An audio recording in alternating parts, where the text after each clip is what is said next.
So what you're gonna do is start up the car first.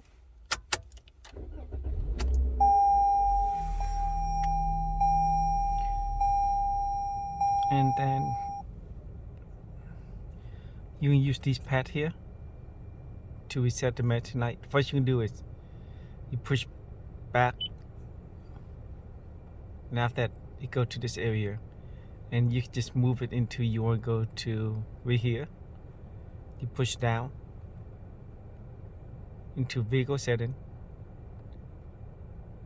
so you hold down the enter button, then you go down, push enter, go up, push yes, and that's it. So you want to go back where you left it, just push back, and and you push left or right and leave where you want it to be.